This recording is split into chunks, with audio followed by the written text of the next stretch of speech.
How heavy should I lift? What is heavy? What's heavy enough? What's a heavyweight? What's a lightweight? These are all really, really relevant questions. And they are things that really trouble people when they are getting started with strength training.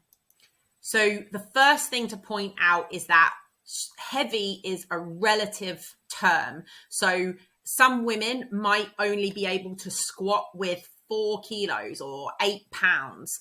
Some women might be able to squat with 60 or 70 kilos or 140 pounds.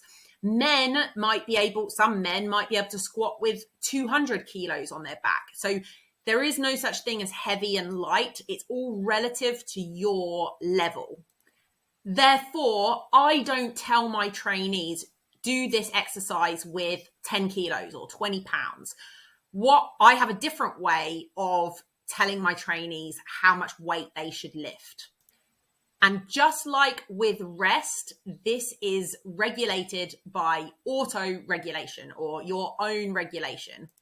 So here's what I do instead. If we go to one of these workout programs, I designate a rep goal. Okay, so here it's 8 to 10. If you can perform 10 reps with a certain weight, it is too light and you should go up in weight. So if you're a total beginner to strength training, you might do a 5 kilo goblet squat and do 10 reps. Then you know that that is too light a weight and you need to add weight. So you might go up to 6 kilos. If you can still do 10 reps, you need to go up to 7 kilos.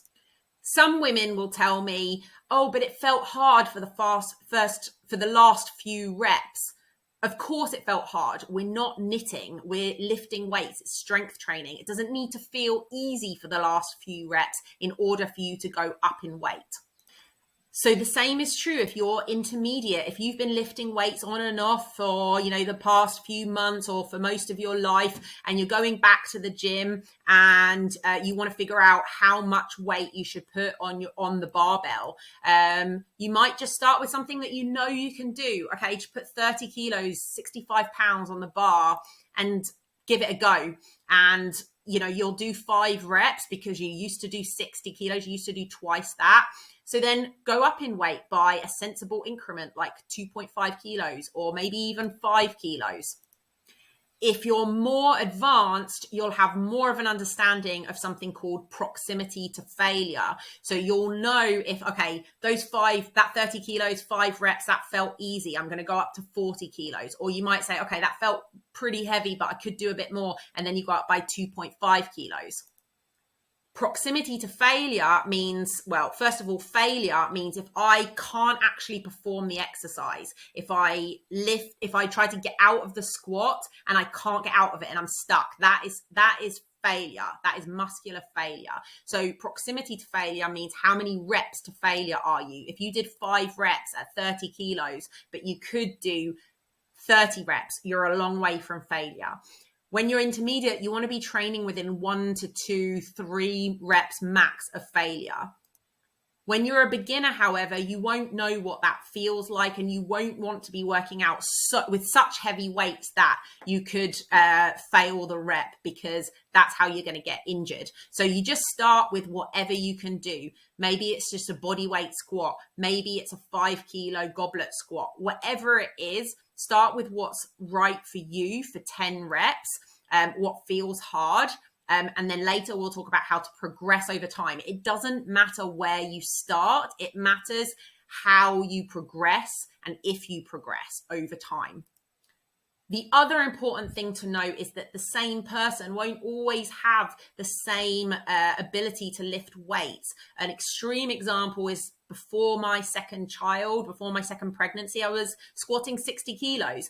But 3 weeks postpartum, and I did have a C-section, I was barely able to do 10 reps of just my body weight in a squat.